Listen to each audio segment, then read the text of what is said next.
రామజన్మభూమి అయోధ్యలో శ్రీరాముడి విగ్రహ ప్రతిష్టాపనకు సన్నాహాలు చివరి దశలో ఉన్నాయి.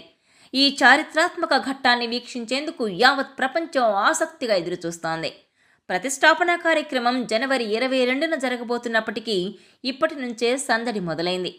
ఈ క్రమంలో విగ్రహ ప్రతిష్టాపనకు 3 రోజుల ముందు ప్రపంచంలోనే అతిపెద్ద దీపం అయోధ్యలో వెలిగించనున్నారు. ఇంతలా చర్చనీయాంశమైన ఆ దీపం ప్రత్యేకతలేంటో తెలుసుకోవాలనుకుంటున్నారా? Watch this R24 special.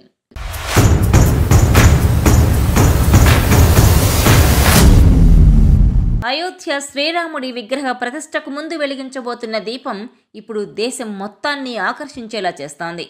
28 మీటర్ల పొడవు, వెడల్పు ఉన్న ఈ దీపాన్ని వెలిగించేందుకు 21 క్వింటాళ్ల నూనె అవసరమవుతోంది. ఈ దీపం ఘనతను గిన్నిస్ బుక్లోకి ఎక్కించే సన్నాహాలు కూడా జరుగుతున్నాయి.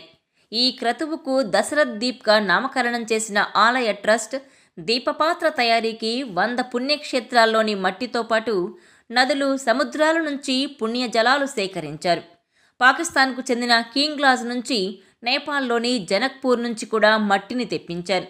పురాణాలను అధ్యయనం చేసి త్రేతాయుగం నాటి దీపం ఆకారాన్ని సిద్ధం చేస్తున్నట్లు నిర్వాహకులు చెబుతున్నారు. ఈ ప్రమిద తయారీ కోసం 108 మంది కళాకారులు శ్రమిస్తుండగా 7 కోట్ల రూపాయల బడ్జెట్ వెచ్చిస్తున్నారు. దీపం ఒత్తి తయారీకి 1.25 క్వింటాళ్ల పత్తిని కూడా ఇప్పటికే సిద్ధం చేశారు. దీపం తయారీకి వినియోగించే అధునాతన యంత్రం కోల్కతా నుంచి తెప్పించారు.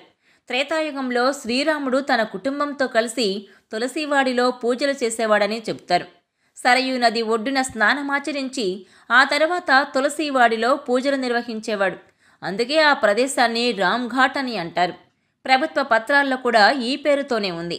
ఈ ప్రదేశంలోనే అతిపెద్ద దీపాన్ని వెలిగించనున్నారు.